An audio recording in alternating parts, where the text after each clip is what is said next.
is a question regarding allergies, and it's related to the article that I wrote, Personality Shifts Can Create Miracles. And the person is asking, so is the mind the precursor of even allergies? And that is part one of the question. And there is another one, do any of your books unravel the allergy topic further? Yes, the liver flush book, The Amazing Liver and Gallbladder Flush, tackles the physical causes of allergies. Many people who do liver flushes find that their allergies go down or completely disappear. So there is a physical component to allergies, many allergies, and also there is a mental component to many allergies. The two often are combined. I'll talk to you about that in a second. There is another part to the question, karmically, does a person with an allergic reaction feel attacked? How does this tie in with pollution? And if a person is unaware to what extent a pollutant is toxic, is it less harmful for them if they're not aware of what that pollutant is that triggers the allergy? And then also, why do so many people currently suffer from allergies? These are very, very important questions, because we find that many illnesses are actually allergic reactions. So there are symptoms that people develop in response to something that the body recognizes as potentially hazardous, harmful, that it starts shooting antibodies against, and if you make too many of them, you will have a massive reaction. Now, you can also take it, see it from a different angle, and so I'm proposing this understanding, which makes allergies actually benevolent, rather than something that is considered to be destroyed or fought against or to be suppressed. When there is an allergic reaction, let's say the person eats peanuts, peanut butter, and there are certain allergens in peanut that are plant antibodies or noxious substances that are not conducive or that are not harmonizing with the human body. Because peanuts is a legume, and there are certain poisons that are in all legumes. So if you eat legumes that are uncooked, that are not properly broken down by heat, then they can be very toxic and they actually can kill people. So one has to recognize that not everything that is lying around in nature is useful for us in the form that it presents itself to us. So with regard to peanuts, peanuts are not necessarily human food. They were meant for certain animals that can eat them without any problems. Give them to donkeys and they won't have a problem with it. But give them to humans, so many humans will have an allergic reaction. So this is a purely physical allergy that can be avoided by slowing down with eating too many legumes, particularly peanuts. Particularly in uncooked form. If you cook it, then it's less potent as an allergen. The other thing is that there are foods that typically are maybe useful at an early age when you're very young, but when you grow older, that food can no longer be digested properly, and if you eat it anyway, such as cow's milk, milk is not something that we should be on for the rest of our lives, because it's only there to, and I'm talking about human breast milk, only there to raise us to basically grow all the parts of our body in a very rapid fashion. But when we are weaning ourselves off from human breast milk, and then 20 years later we decide to have breast milk again, we can actually get very ill, and we can develop an allergic reaction to it. So there are certain foods that are useful for a certain time. Many people have allergy to lactose. They're lactose intolerant, they have a massive reaction allergic to milk, cow's milk. So when you go to Africa or to China, for example, in China, there is not a single Chinese that can tolerate milk products. So that's why you don't have it there. Nobody's eating dairy products. So it's not in their genes to allow for the digestion of lactose. So the milk sugar. And it can cause severe gastrointestinal distress. It can ruin the pancreas. It can destroy pancreatic cells because of the massive inflammatory response that the body is mounting to protect itself against that invading substance. So again, not every food on the planet is useful and beneficial for everyone, and we will need to find out what kinds of foods are better for us and not good for us. I've written very much about the subject of body types, what kind of foods are useful for which body types, because some foods are actually beneficial for one body type and very, very suppressive and useless actually for another body type. So it's good to know a little bit about that. Again, the book Timeless Secrets of Health and Rejuvenation goes into this. Now, with regard to allergies that are non-physically induced, that means they have a mental perception as a precursor. These allergies, they are based on trauma, on conflicts that preceded, that happened perhaps during childhood. And I've met many people that had, for example, a very traumatic, painful experience, and then a couple of years later developed an allergy that would never ever go away. Like seasonal allergies that would be there for as long as there was vegetation, some growth in the environment. For example, I had a person who fell in love when he was 18, and he was engaged to be married with this young woman. And one day he was going through the park and he saw his fiancée kissing another man, and he was devastated by that.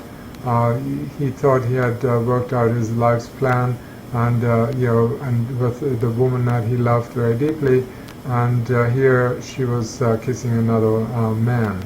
So this is has a very powerful impact on the body, because through the mind-body connection, the brain produces very powerful hormones, neuropeptides, that change the blood chemistry and the biochemistry of the organs and systems, and it impacts the immune system. How the immune system will remember this event, and we know we have memory cells in the immune system that remember not just exposure to antigens that are pathogens, like certain bacteria, viruses, or toxins, or things that are in nature, like pollen. In this case, the experience happened during springtime when everything was flowering and greening, and he breathed in the spring air and with all the pollen, while at the same time having a massive, painful experience that translated into the immune system memorizing that event.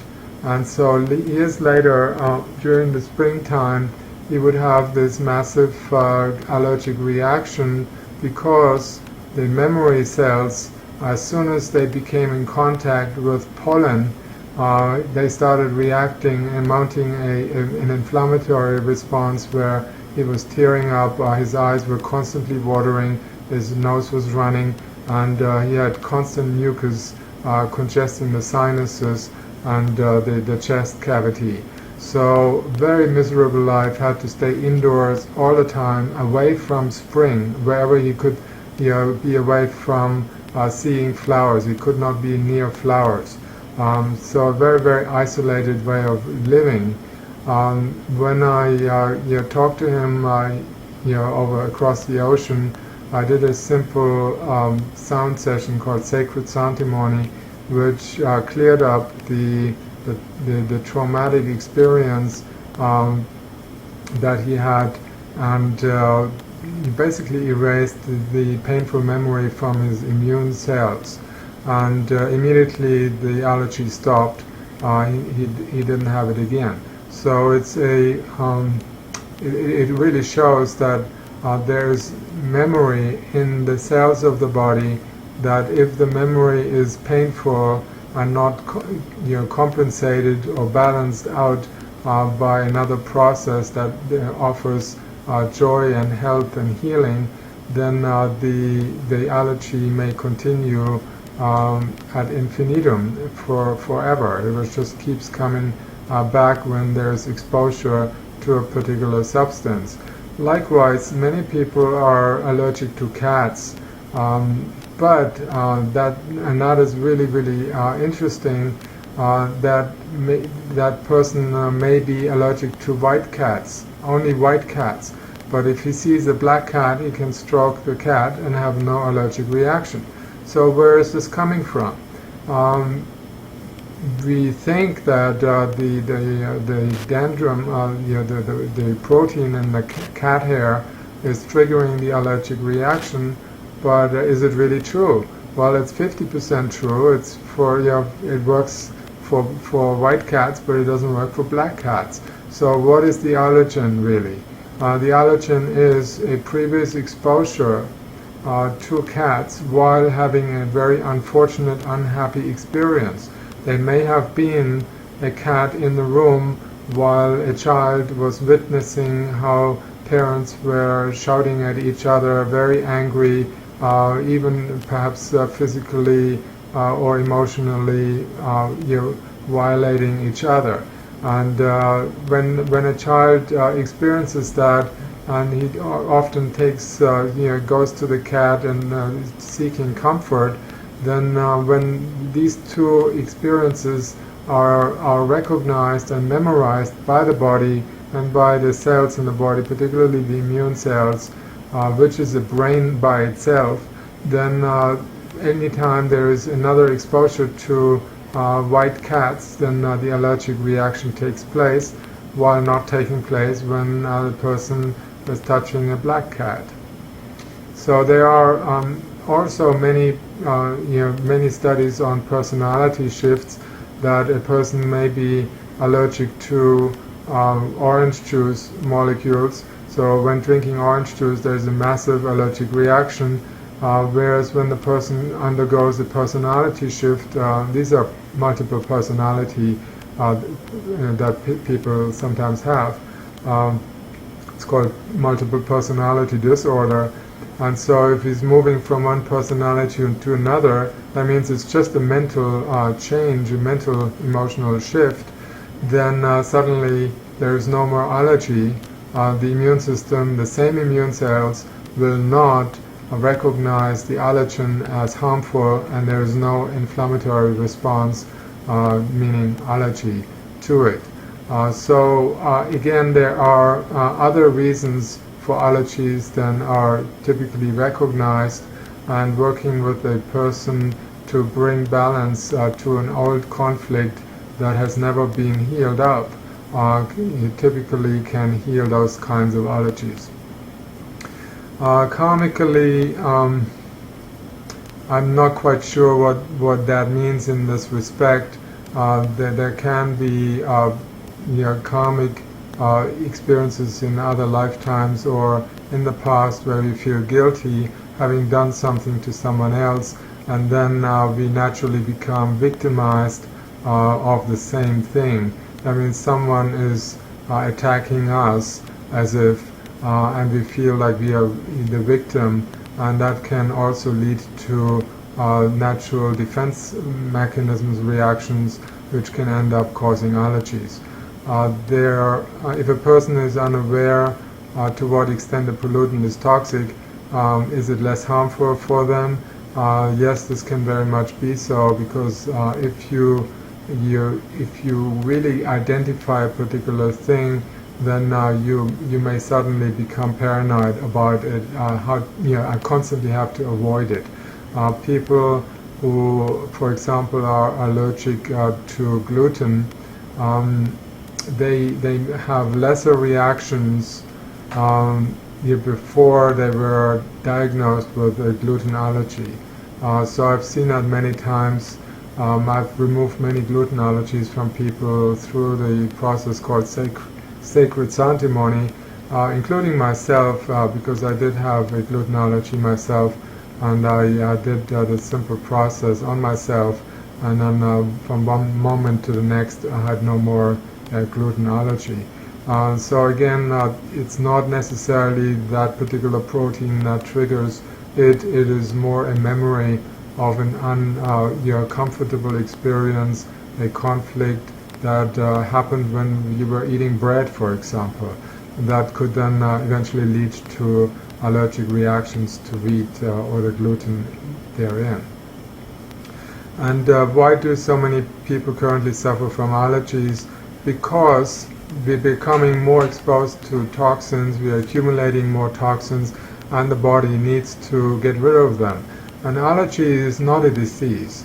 It's far from being a disease. Why would the body produce so much mucus to relieve itself of something? Why would it try to liquefy everything?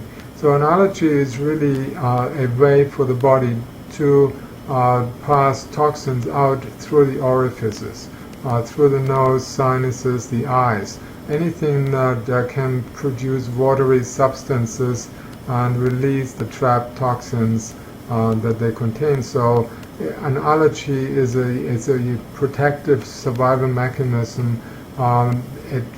Even if something like a peanut might trigger a massive reaction, it is also there because there are other toxins in the body that the body needs to get rid of.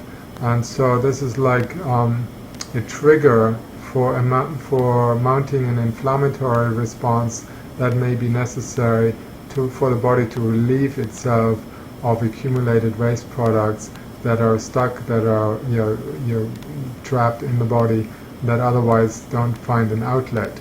So not necessarily only physical causes or emotional causes, but combined causes. But it's not a disease. When we have a lot of metals in the body that we have accumulated, foods that have additives in them, then the next best thing that the body can have is to develop an allergy. Many allergies come from vaccinations, where the body is exposed to many substances that never belong, that should never be in contact with the blood. And so injecting embryo parts from human embryo into the blood deposits foreign DNA particles in the system, and that leads to reactions that can then cause many subsequent allergic reactions to many substances later in life. So vaccines are very, very much responsible for the trend, the current increase of allergies all around us. If there were no vaccinations, then the immune systems would develop naturally, and they wouldn't encounter so many allergies, such as asthma. It's a very strong allergic response. So when a person, we now know that vaccinated people have 4 to 5 times higher rates of asthma, and asthma is very low in the non-vaccinated population. So once again, you can see the connection, the relationship between overburdening the body with toxic substances that the body has no way of getting rid of otherwise, instead of mounting a strong allergic response.